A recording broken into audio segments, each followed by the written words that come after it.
was the cable actually. So the cable was a problem. So I used a different cable for, I used to have the cable that came with the camera. I changed it to, to a shorter one. And it looks like it was a cable. Go figure. So it's just, what kind of cable was it? It was just a USB cable, but it a USB-C, but I use a different one from a GoPro. Those are short, and the one with the camera, it's long. It's a USB-C, but it came with camera, so whatever. Anyways, hey, Global4G, thank you for meeting, for taking the time to meet today and presenting your CVE, man. Congratulations. Sure. Thanks for having me. No, it's an honor and a pleasure to have you.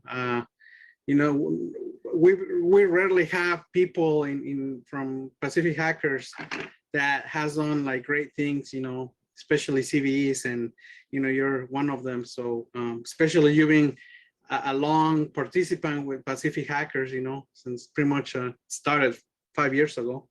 Yeah. So yeah, definitely. This is technically our first CVE. Pretty much. Present Pacific Hackers, yes.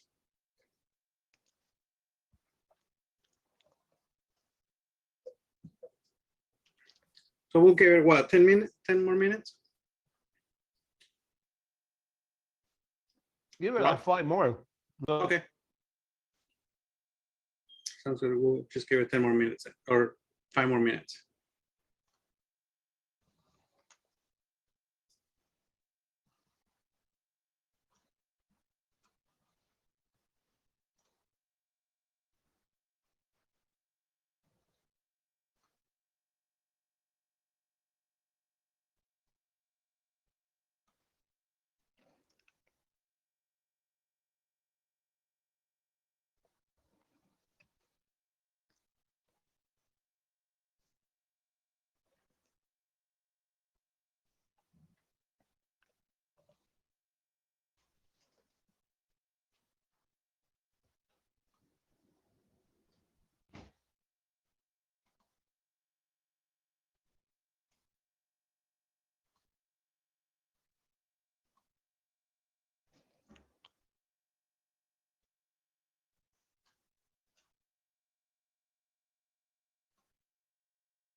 All right.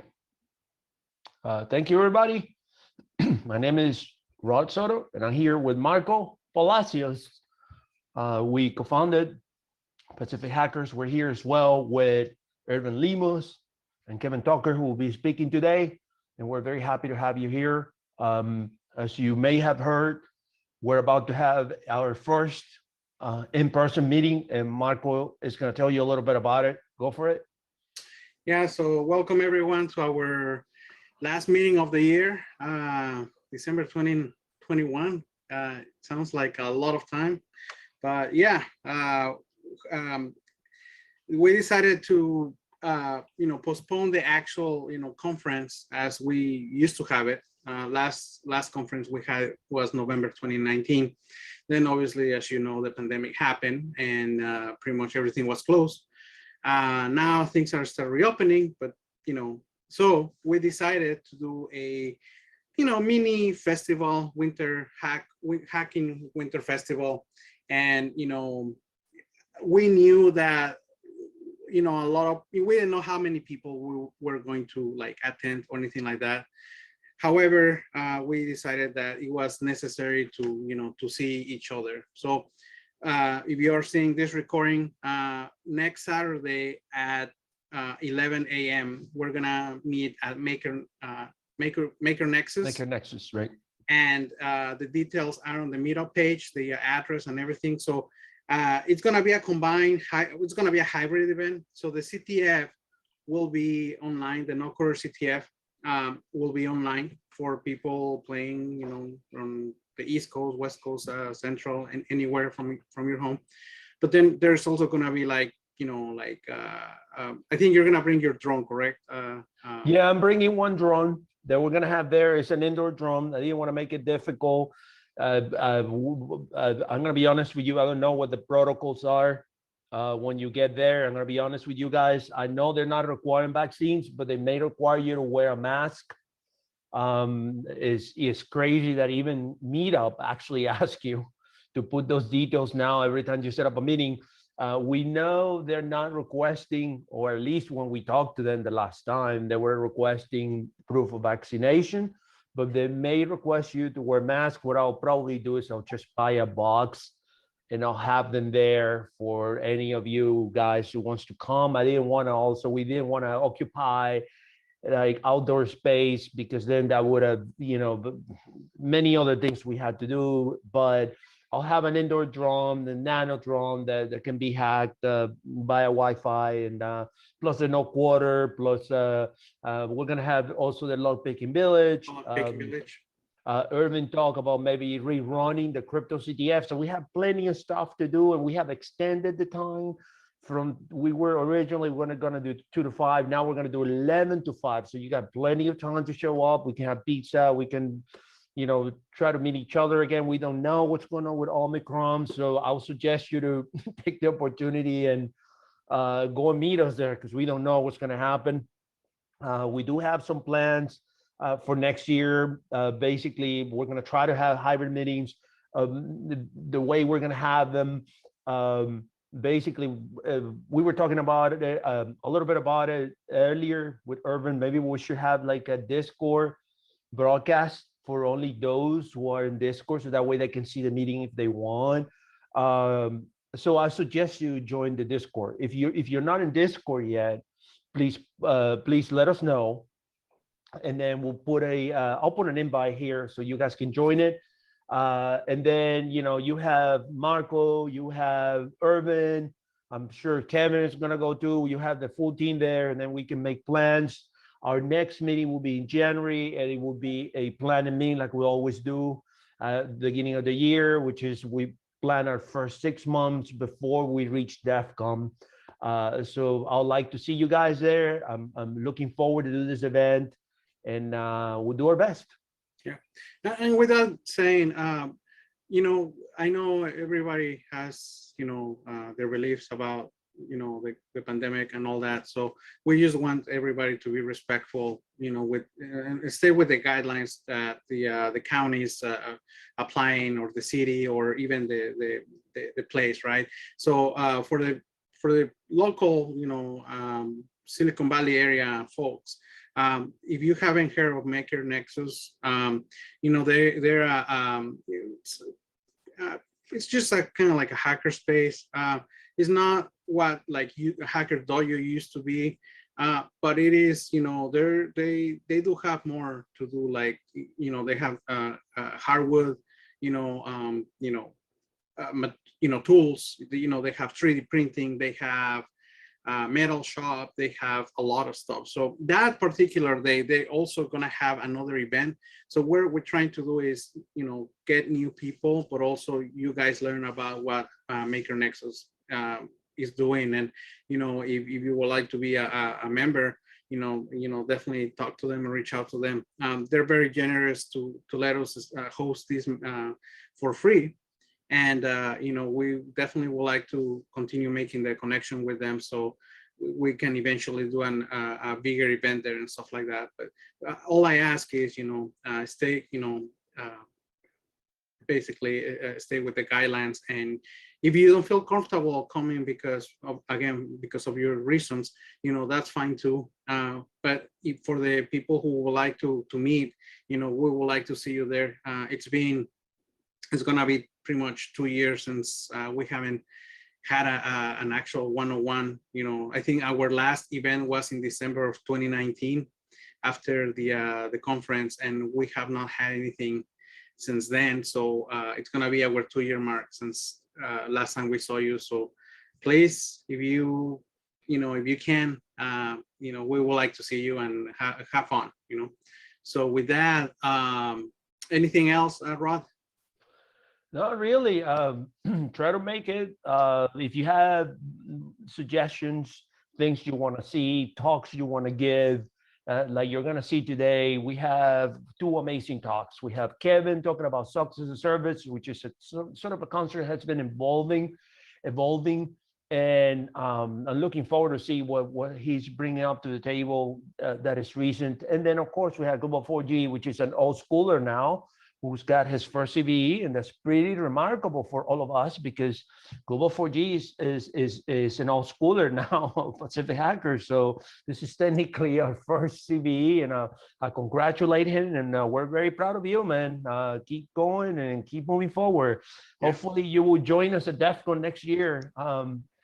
We need to get a black badge for Pacific Hackers. Yeah, early this year, for the people who obviously don't know, you know, Hack Miami, which is our sister meetup in the East Coast, they got their first black badge, and you know, and that's a huge deal, especially in the hacking DEF CON community, because it basically shows that you know,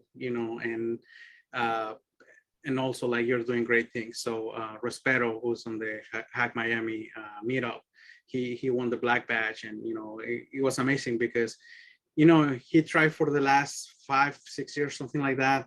And, you know, he never gave up.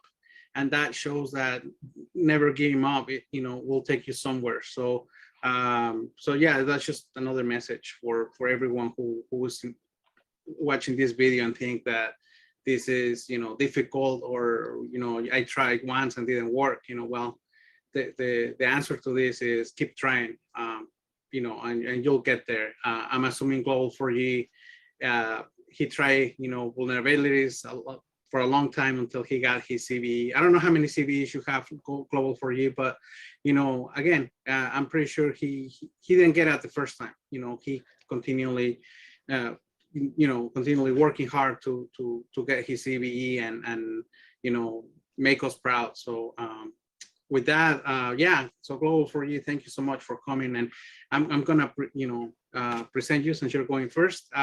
So as Rod mentioned, Global4G started, you know, with us attending the, back then what used to be Hack the Valley, you know, Percent 27, and eventually became Pacific Hackers. He started, you know, attending the meetings, and he's, like Rod said, an old schooler. And he also, I remember he gave a presentation on reverse shells and Metasploit, if I recall correctly. And yeah, and yeah, unfortunately, we didn't record those presentations back then because it was all in person. But I wish in the future you want to give another pretty much the same presentation, but now this time we can record it. It'll be awesome. A lot of people who attended that meeting, were very happy and got out a lot out of it. So hopefully you can join us again. Doesn't have to be new content, it can be the same content, but this time we'll make sure that we recorded it. And with that, again, thank you so much for joining us, and congratulations with your CVE, and the floor is yours. Sure. Thank you, Marco. Thank you, Rod, for having me. And yeah, thanks everyone for joining. So let me share my screen. Okay, I think you need to enable sharing. If that's a Mac, you may have to get off and then come back. That's no problem. It's a new thing about, I think it's a Monterey has it. Is it? I saw Rod, even when I say present, it says, like, if you try to share, it just says host disabled participant sharing screen share. You have to probably enable it. Yeah. Right. Interesting. Okay. Yeah, that's what I'm getting to. Let me do mine right now. Yeah.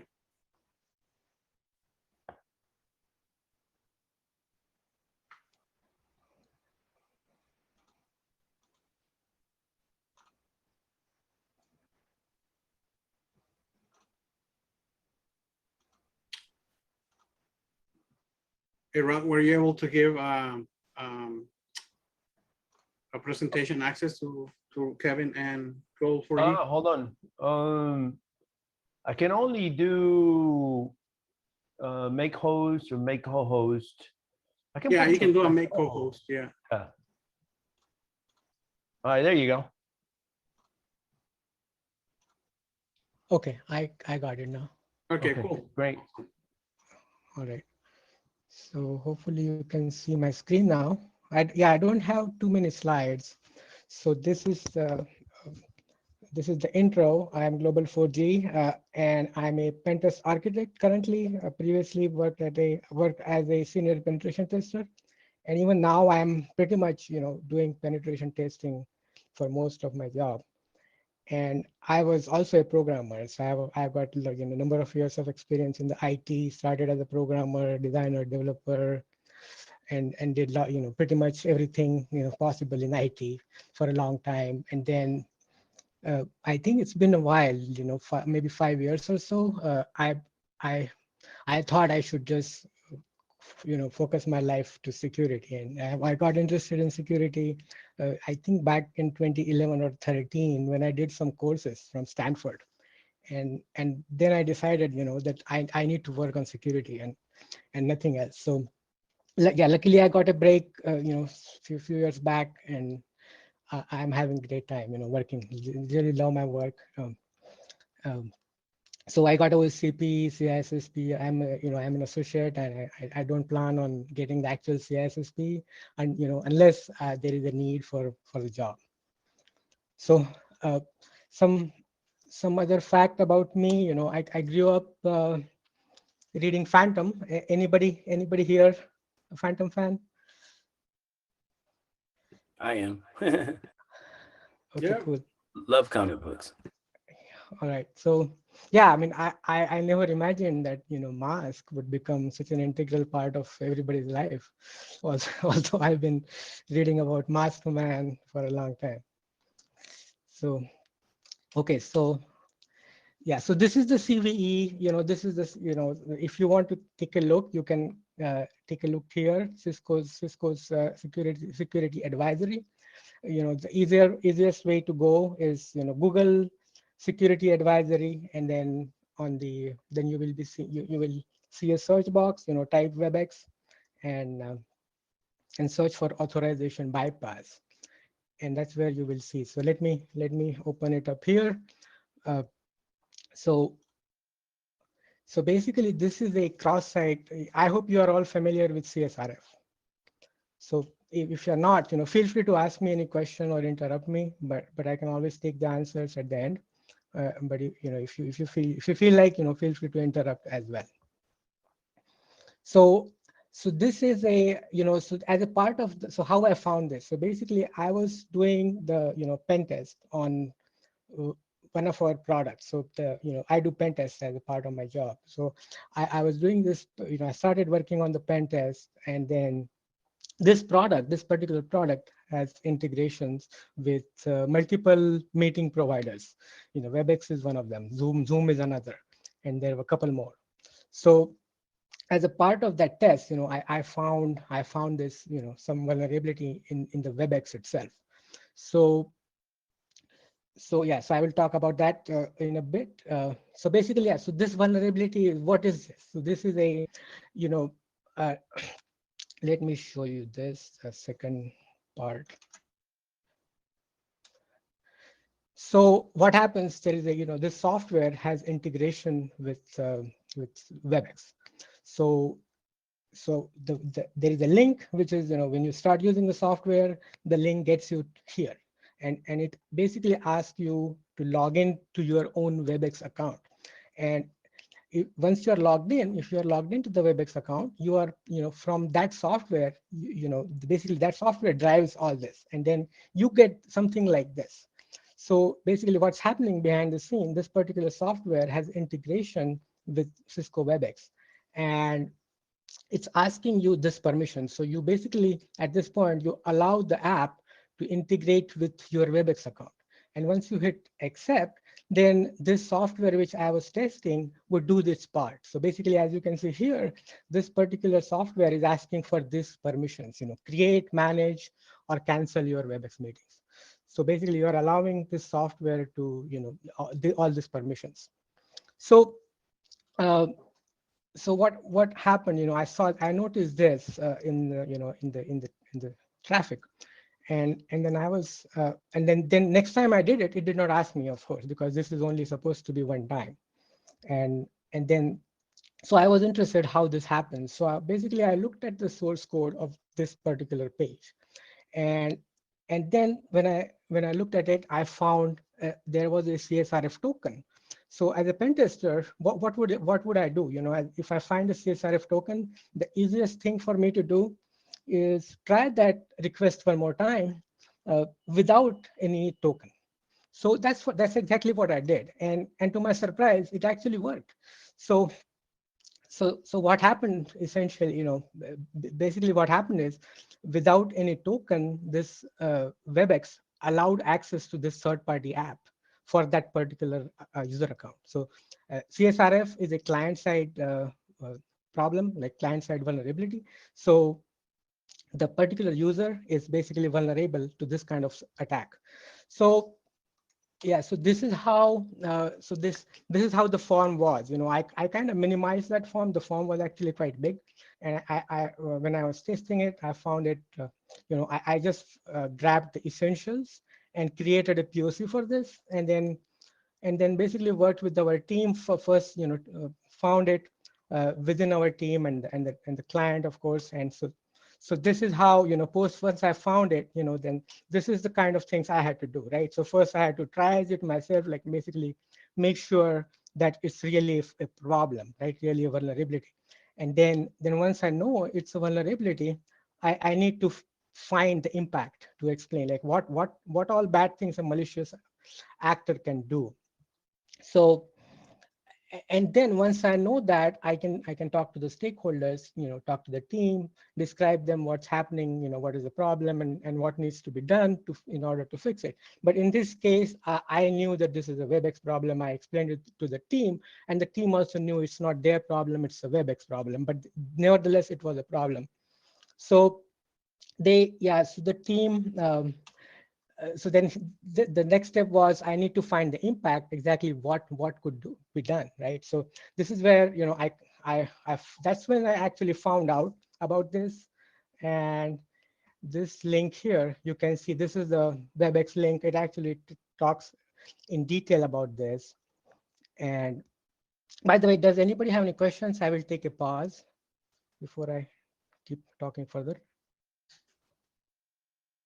Yeah, I had a quick question. So when you discovered this vulnerability here, how did you contact WebEx, or did you Did you Yeah. decide to reach out to the support team, and what was Yes. that relationship like? Like, did they respond right away, or? Yes. Yes. Yeah. Yeah. That is actually my next bullet point here. So give me a minute. I'll talk about that. Excellent. Yeah. So yeah, so before I so let me first talk about this, this screen here, which is already open. So basically this, this integration piece has, as you can see here, it talks about this. This is an example scenario. So out of office assistant is requesting the following, and there are so many permissions here. And if you scroll down, there are tons and tons of permissions. So as an attacker, what I thought was I could create an app and I could just request all the permissions. And if I request all the permissions, and if there is, because there is a CSRF vulnerability here, if I create a POC, send it to a bunch of people, I could pretty much take over their Webex account, right? That's the biggest impact. So this actually, in retrospect, I mean, I thought about it, but but you can see it's like it had a huge impact because Webex has so many users. And even if you send like phishing emails to so many people, even if there is a low rate of actual clicks, you can still take over a lot of accounts. So I didn't know this though. I mean, I had a feeling that this is what the impact was, but I didn't actually create the POC for that because I had no intention to actually do that kind of attack. I just wanted the Cisco or Webex or whoever the responsible folks were. I just wanted to let them know that this could be the impact. And so so what I did, so yeah, at that point, I kind of knew that this is something I must, inform the team, the Cisco team or Webex team, but I didn't know how. So what, so I what are my options? I have previously reported a bunch of findings on bug bounty programs. I'm also part of some private programs. So HackerOne and BugCrowd come to the mind, right? So I knew Cisco did not have a public program, at least. Maybe they have a private program. I still don't know. So I actually reached out to a contact of mine in Cisco and asked him, if he's aware of any bounty program. So he said, no, he's not aware. So he said, just use HackerOne or BugCrowd. But when I actually looked at HackerOne and BugCrowd, they did not have a direct managed program. So they were actually just, like people, they were basically just, they would just forward my finding to them. So I later found out that, Cisco has an email, pcert, basically the pcert@cisco.com. So I found out that email. I said, okay, let me just, send them an email directly. But I was, so this is where actually I took some time. I took like a couple days. I did not immediately report to them, but I took a couple days because I did not know exactly what to do or who to contact. And at the same time, I did not want to spend too much time writing up the email, compiling the report, and sending it, and not knowing, how it would be, how they would respond, or even if they respond, because I've been, I know if you ever manage bug bounty program, you get a lot of false positives many times, right? So I was not sure, but I took a chance anyways, and I just sent them. I just, on that email, I just send them like a few lines with a short description of the finding, and to my surprise, they acknowledged the same day, and they said, yeah, they had some more questions. So at that time, I was more than happy to give them the actual POC, and I emailed them the actual POC, described the problem and the impact, and they came back and said, hey, they do have CSRF protections. They checked with their team, they do have CSRF protection. But I sent them the POC then, and then yeah, basically this was very smooth, with them. The interaction, I had a great time. I had no problem as such. They were quick to respond, and they fixed it within a few weeks. And I asked them if I could get a CV for this, and they said, yeah, I mean, they will publish the advisory, and they have, they will assign a CVE. So they did that within a couple months, and yeah, and then I got the CVE. They asked me what name they would like me to to give, and I just gave them my alias. So they said, yeah, fine, with the alias, and they published the advisory basically with and credited my alias Global4G. So yeah, I mean, before actually in the past, like, previous assignments, I've actually found a few 0 days on some other vendor products, and I have reported to them, but at that time I was just I did not actually pursue and ask them to create a CVE. So those findings got fixed, and but I never actually got any official CVE for those. So this time, I thought, I did something different, because I asked them if they will do, create a CVE. I did not know. I was not sure if they would have created a CVE if I had not asked for that. So.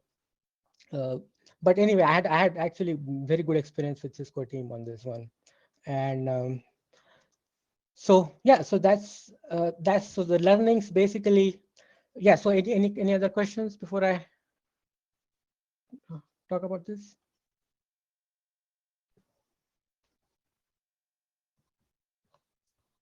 Yeah, I have some questions.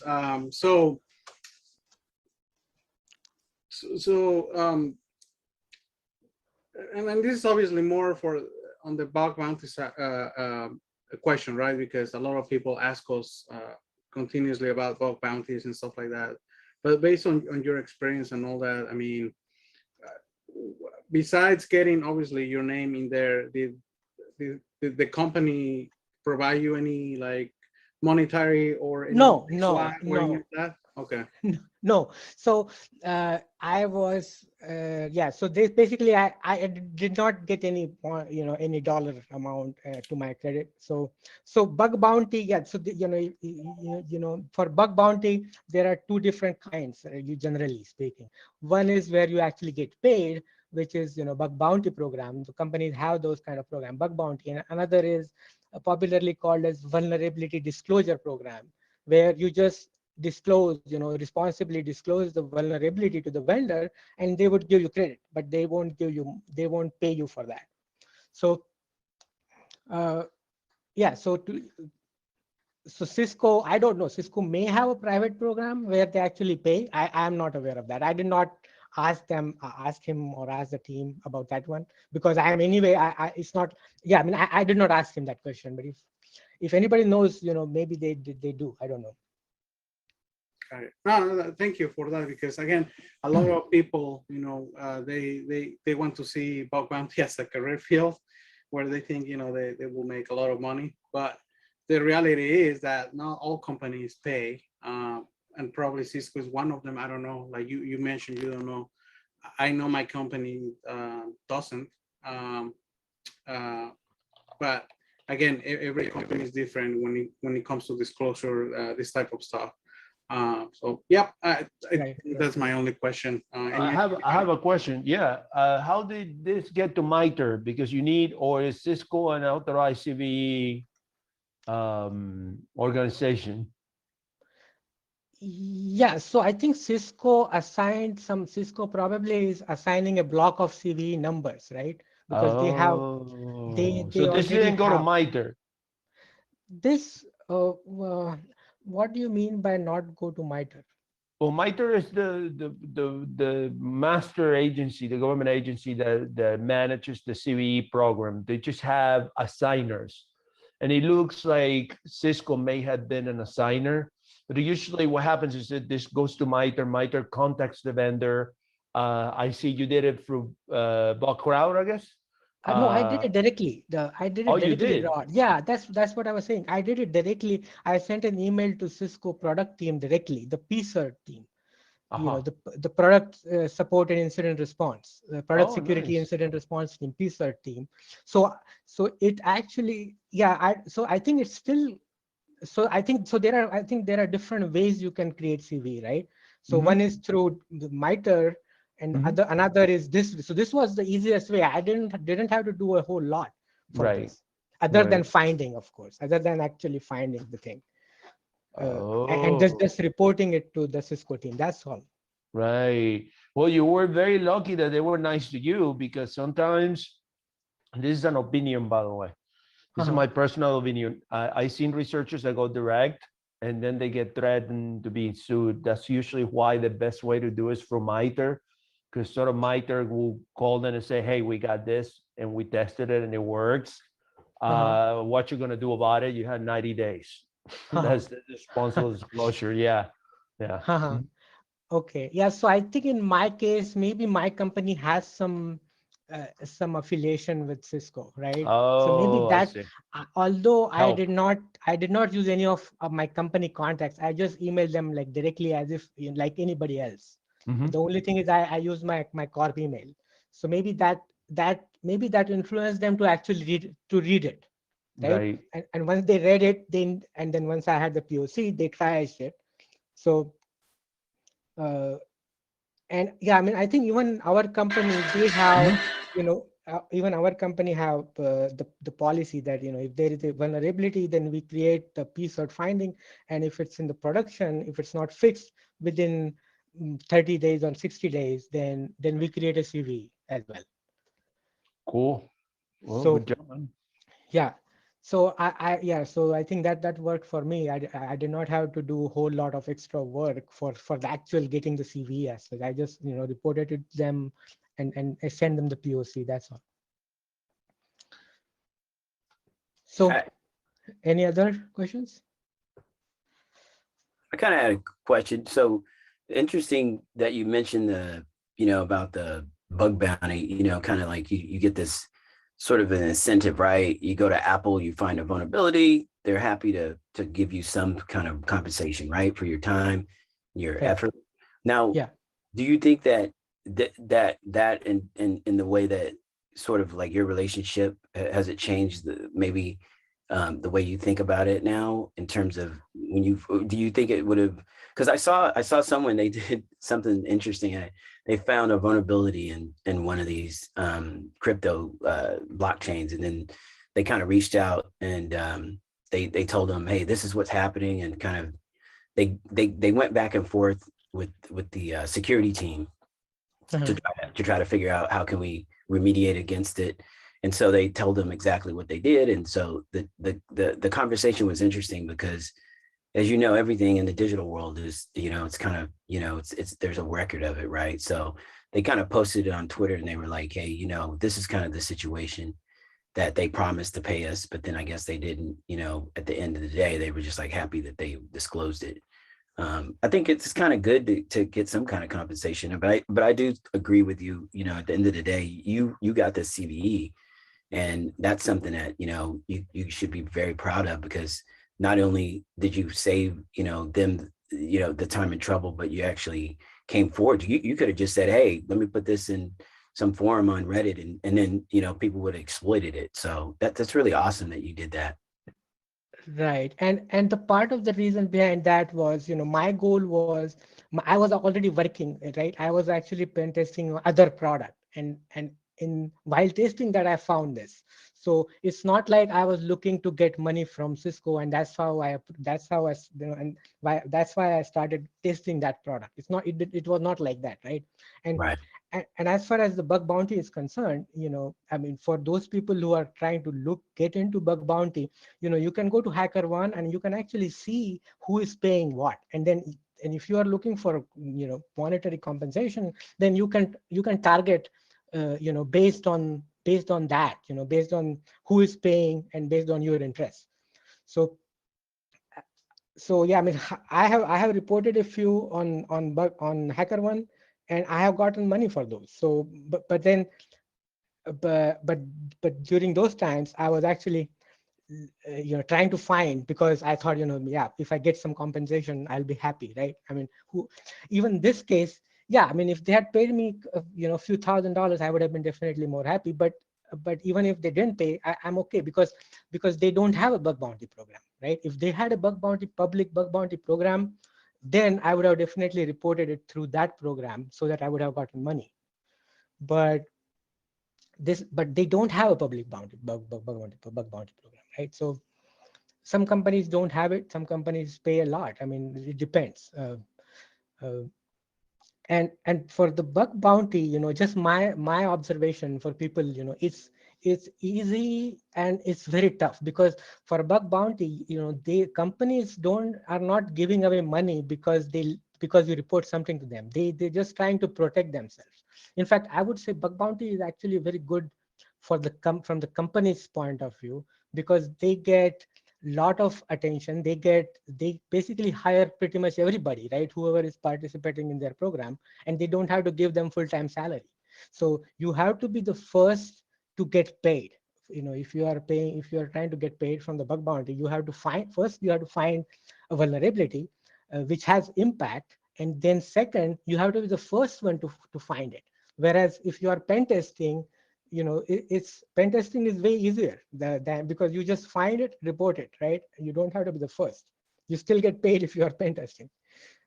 Whereas bug bounty, yeah, I mean, you will see a lot of people. There are some people who are made like there are probably, I don't know exactly, but maybe there are 5 to 10 people who have made like $1 million on HackerOne program over the years, right? Over the number of years. But those people are very few, and it's not easy because it's highly competitive. It's because there are so many people, like so many people trying to make money, and so it's not easy to get to yeah, I mean, you could be lucky. I mean, whatever I have found, I mean, I found quickly and reported to them some of the findings I have had, and I got paid pretty handsomely. If I think about it, like few minutes of my effort, I get couple thousands. It's not bad at all. That's great. um, Also, but then sometimes, yeah. I think you're if you're in Go ahead. bug bounty, you're bound by an NDA too. I don't think you can get a CVE. So yeah, actually there is another catch there. So Mhm. some companies, some companies have an explicit policy where they don't pay you if it's a CV, if it's a 0 day. So if you found, there are, if you look at, there are some policies. So every program, like most programs on HackerOne, at least I know from HackerOne, they have a policy of what they pay for. So some companies say that they won't pay for any 0 days.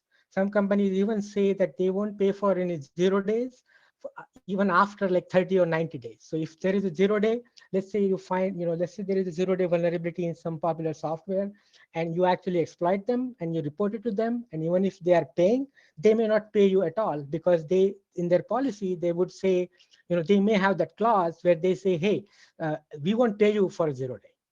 So but some companies like Apple or some other company like Microsoft, they Facebook, Google, they would pay you a lot, if you find a 0 day in their products.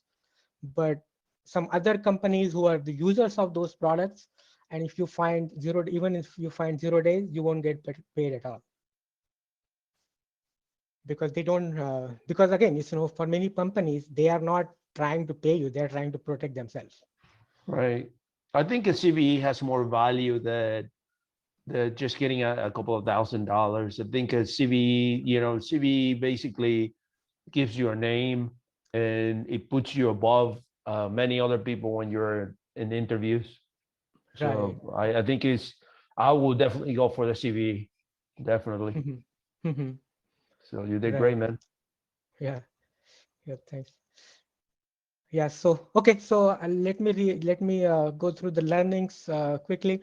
So basically, number one is the broaden the scope. So I've seen, the reason I say this, I've seen some pen testers when they are testing, they just ask the team, hey, what's your software? What's the domain you are at?